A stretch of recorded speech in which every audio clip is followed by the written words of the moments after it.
Hi, grade 9 students. So our topic for today or our lesson for today is all about solving quadratic equation by completing the square. So we are asked to find the value of x or the roots of quadratic equation by completing the square. Okay, so we have 6 steps in finding the roots of this quadratic equation. So first, move the constant term to the right side of the equation. Number 2, okay, and so on and so forth. So I will explain that step by step later on kapag po nagbigay na po ako ng example ng quadratic equation by completing the square. Okay, so now I am going to give you some examples of a perfect square trinomial. Okay, so when we say perfect square or perfect square trinomial, ibig sabihin po nito, the factor, we will have a factor of the square of binomial. Okay, so kapag sinabi po nating perfect square trinomial, the last term of the expression or the last term of the equation is a perfect square number. Okay po, so I will give you some examples. So for example, we have x squared plus 12x. Okay, paano nga ba magiging perfect square trinomial ang ating given expression? Okay, na x squared plus 12x. Okay, in finding the perfect square trinomial of this equation or of this expression, we are going to divide the second term by 2, or we are going to get the half of the second term and squared the quotient. Okay, so for us to find out what is the third term, we are going to divide the second term to 2 and then square the quotient. Okay, so 12 divided by 2 is 6, and then the squared of 6 is 36. So, kapag po nakuha na po natin ito, yung last term, okay, ng ating expression, then we can say that this example or that this trinomial is a perfect square. Ma'am, bakit po perfect square? Because 36 is a perfect square, di ba po? Kapag po kinuha po natin yung factor ng expression na ito, we will get a squared of binomial. So the factor of x squared is x, and the squared of 36 or the square root of 36 is 6 squared. Okay, so this is the factor of this expression. Kapag po pinaghiwalay natin, it will give us x plus 6 and x plus 6. Yan po yung tinatawag nating perfect square trinomial if the last term of our quotient, of our expression is a perfect square of the half of the second term. Okay, if the last term is a perfect square of the half of the expression. Again, so halimbawa naman po meron tayong given na x squared plus 4x plus 9. Okay, so for example, we have an expression of x squared plus 4x plus 9. Okay, so we can say that 9 is a perfect square, right? So 9 is a perfect square, but hindi po natin siya pwedeng masabi na perfect square trinomial because 9 is not, or the square root of 9 is not a half of 4x. Masasabi lang po natin na perfect square trinomial ang ating expression if the third term is the squared of the half of the second term. Okay, ma'am, paano po natin gagawing perfect square yan? For example, we have a given x squared plus 4x. Wala pa tayong 9 or the last term. Okay, para maging perfect square po ang ating expression, if we have a given of x squared plus 4x, by completing the square, we need to get the half of the second term, which is 2. 4 divided by 2 is 2. And squared it to 2. So 4 divided by 2 is 2. 2 times 2 is 2 times 2 is 4. So this is now a perfect square trinomial. Okay, bakit ba kailangan natin to in solving quadratic equation by completing the square? Okay, because some of the expressions or some of the given quadratic equation is factorable but not in the point of you can factor it by factoring. Okay, hindi mo rin siya pwedeng gamitan ng squaring the roots. Tama po ba? So, minsan, kapag po, ang given expression natin or ang given equation natin ay factorable, ginagamitan po natin siya ng completing the square. Okay. So, may mga equation po na may mga roots. May mga equation po na makukuha mo yung roots nila, pero ginagamitan natin siya ng method na completing the square. Hindi po lahat ng equation ay squaring the roots and factoring lang po yung gagamitin natin. Okay, kasi nga katulad ng sinabi ko, may mga equation po na hindi ginagamitan ng factoring and squaring the roots, but factorable sila. Kaya gagamitan po natin sila ng completing the square. So, lagi nyo pong tatandaan yan. Okay? So, hindi nyo po pwedeng sabihin sa teacher ninyo na, ma'am, this is not factorable. Okay? Kapag sinabi ng teacher niyo na, no, that is factorable, kumbaga, pwede niyo pong makuha yung roots niyan. Yan, ma'am, how? Okay, so, use completing the square. Okay po? So, minsan naman po, may mga pagkakataon na hindi po natin kailangan gamitan ng completing the square para mapadali yung buhay nyo. Okay, hindi sa lahat ng pagkakataon, completing the square po ang gagamitin natin. But right now, I am going to introduce to you or I am going to teach you how to solve completing the square, okay, or how to get the value of x of quadratic equation by completing the square. Okay. Okay, so let's have an example po. So we have x squared minus 8x plus 15 is equal to 0. So these are the steps that we need to follow. Okay, so hindi pa natin masasabi that this expression is a perfect square trinomial because 15 is not a perfect square, right? Okay, so ngayon gagamitan po natin siya ng completing the square para po ma-factor out po natin ang ating expression. Okay, ma'am, how? Okay, so number one step is to move the constant term to the right side of the equation. So what is the constant term? So that is 15 or the third term. So we need to move it to the right side of the equation. So when moving a term to the right side of the equation, nag-change po tayo ng sign. Okay, so x squared minus 8x, move natin siya sa kabila. So 15, kapag nilagay natin, transpose natin siya, it will become negative 15. Okay po? Okay, so the second step, add the square of the second term to the both sides of the equation. So ma'am, paano? So let us illustrate first. X squared minus 8x plus, always use the sign or the operation addition, is equal to negative 15, both sides of the equation, plus blank. Okay, so what will be the half of 8? So the half of 8 is 4, right? Ang sabi po dito, add the square of the second term. So when we say square, meron po siyang exponent of 2 because the square of 4 is 16. So wag niyo na pong ilagay as 16. Ma'am, bakit po hindi na namin siya ilalagay? Para po mas maipakita ko sa inyo na para po mas madali para sa inyo na makuha yung factor or the factor of our perfect square trinomial. Okay, so 4 squared. So ito lang po ang isi-simplify natin. Okay, number 3, simplify the right side of the equation. So let us simplify. X squared minus 8x plus 4 squared is equal to negative 15.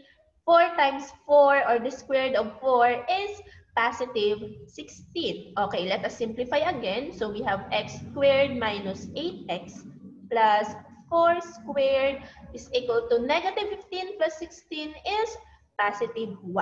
Okay, so now, number 4, this is step number 4, dito tayo, factor the perfect square trinomial. So this is our perfect square trinomial na po. Okay? Kasi nga po, kinuha na po natin yung half ng second term. So, factor the perfect square trinomial. Okay, so babalik ako dito sa taas. Isusulat ko muna. So, we have x squared minus 8x plus 4 squared is equal to positive 1. So, we need to factor this out. So, ma'am, paano po ba mag-factor? Okay, ganito na lang para hindi kayo mahirapan. Okay? So, we have parenthesis, open and close parenthesis. Just like what I've said earlier, the factor of a perfect square trinomial is the squared of binomial. Okay, so first is you need to copy the first term. So that is x. Copy na lang, ha? Okay, then copy the sign of the second term, that is negative sign or the operation of subtraction. Okay, then copy the value. Okay, copy the value of the last term or the third term na hindi pa natin na-i-square. Okay, hindi pa po natin nakukuha yung square niya. Okay, so that is 4. Then, copy the exponent.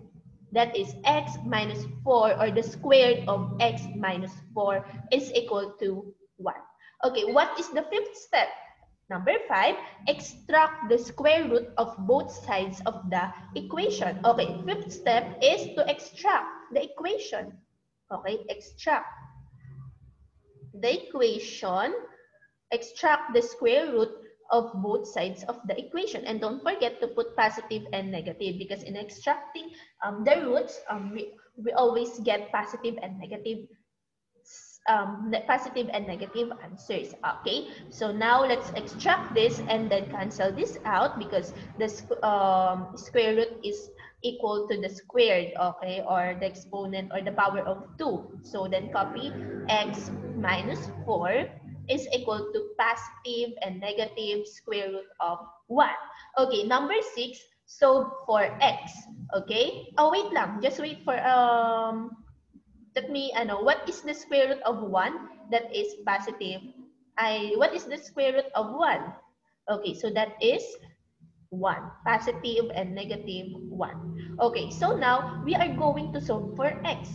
Okay, para maiwan si x, we need to transpose negative 4 to the right side of the equation.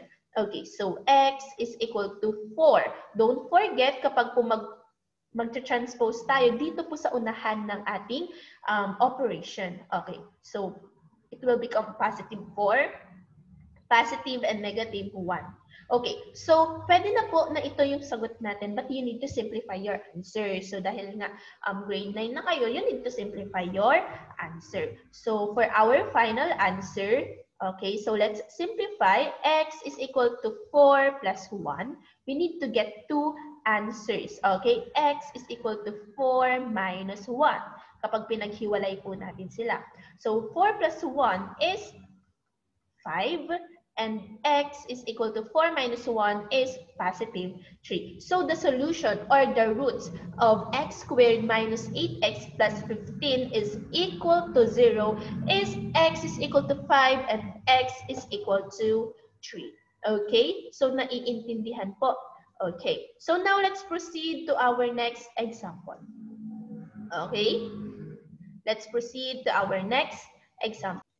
Okay, so for our second example, we have 2x squared plus 4x is equal to 16. Okay, as you can see po, our last term or the value of our c is on the right side of the equation na po. So you don't need to transpose it to the right side of the equation. So now, paano naman po kapag meron tayong ganitong equation?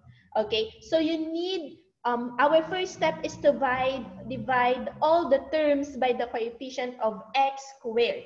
Okay, so kapag sinabi natin divide all the terms, so we have 2x squared as our first term, 4x as our second term, and 16 as our third term. So we need to divide them by the leading coefficient or by the coefficient of our x squared. Okay, so what is the coefficient of our x squared? That is 2. So we need to divide them by 2. Okay, so divided by 2, and divided by 2.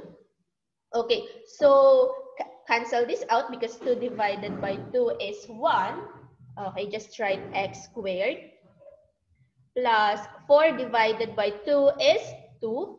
So 2x is equal to 16 divided by 2 is 8.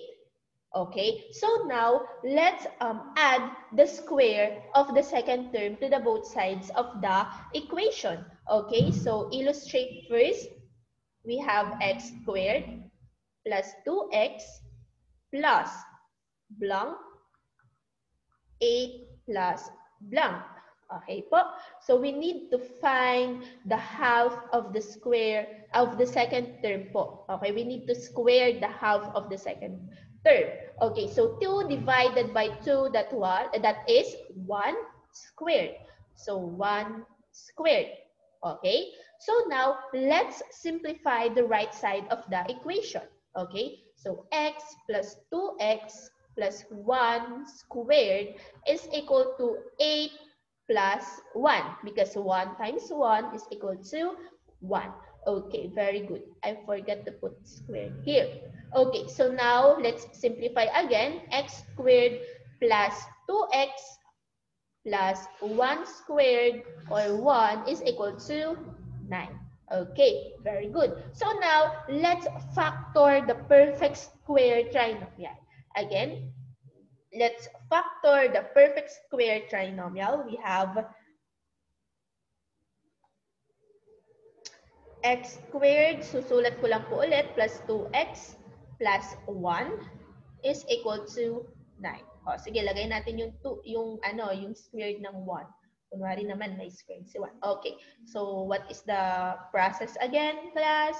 So copy the first term, which is x.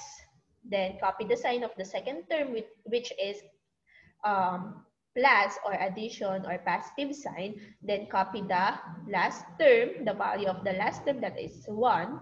And the exponent of 2 is equal to 9. Okay, so now let's extract the square root of both sides of the equation. So let's extract the square roots. Extract the roots. Okay, that is, cancel this out. Ang matitira na lang po ay si x plus 1 is equal to positive and negative. Square root of 9 is 3. Okay, so now let's transpose the constant number po na kasama ni x sa left side ng ating equation to the right side of the equation. So we have x is equal to, when we transpose positive 1, it will become negative 1, positive and negative 3. Okay, so paghiwalayin natin silang dalawa, x is equal to negative 1 plus 3 and x is equal to negative 1 minus 3. So x is equal to positive 2, negative 1 plus 3 is positive 2, and x is equal to negative 4. Okay, so the roots of 2x squared plus 4x is equal to 16 is 2 and negative 4. Okay, so the value of x is 2 and negative 4. So these are the roots of our given equation. So, ayun lang. Naiintindihan po? Ayan. So now let's proceed to our next example. Okay, for our third example or our last example, we have 2x squared plus 5x plus 2 is equal to x squared plus 7x plus 10. Okay, so first thing you need to do is to write the equation in the standard form by collecting all terms on the left side of the equation. So we need to transpose the equation on the right side to the left side of the equation. Okay, so by doing that po, pagsasama-samahin or pagtatabi-tabihin po natin yung like terms or yung magkakapareho. Okay, so 2x squared, then transpose negative x squared to the left side of the equation is negative x squared plus 5x, then transpose positive 7x. It will give us negative 7x, then plus 2 is a transpose positive 10 to the right side of the equation, or to the left side of the equation rather, that is negative 10 is equal to 0. Don't forget to put 0. for us to determine if the given is an equation or an expression. Okay, so now let's simplify first this equation in the standard form.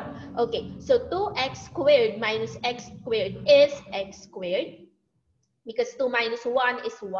Okay, 5x minus 7x is negative 2x. Okay, so negative 7x, I know, 2 minus 10 is negative 8 is equal to 0. So this is now the standard form of this equation. So we have x squared minus 2x minus 8 is equal to 0. So ito na po yung kukuhanan natin ng perfect square trinomial or kukuhanan natin ng roots ng isang quadratic equation. Okay, so number 2, step 2, transpose the constant term to the right side of the equation. So we need to transpose the constant term, which is 8 or the negative 8 to the right side of the equation. So x squared minus 2x is equal to positive 8. Okay, transpose. Okay, so next is add the square of the second term to the both sides of equation. So let's illustrate. X squared minus 2x plus, always use addition or positive sign, is equal to 8 plus blank.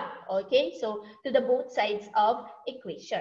Okay, so now for number 4, add the square, for step 3, add the square of the second term to both sides of equation. So paano nga ba natin nakukuha yung third term? So we need to get the half of the second term, which is 1, because 2 divided by 2 is 1. So then square down. Okay, we all know that the square root of 1 is always 1. So you don't need to put squared.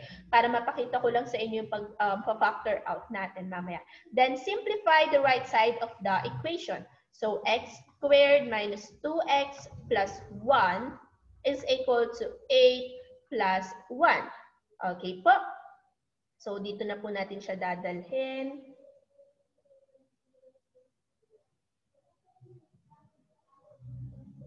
Ayan. So we have, let's change the color.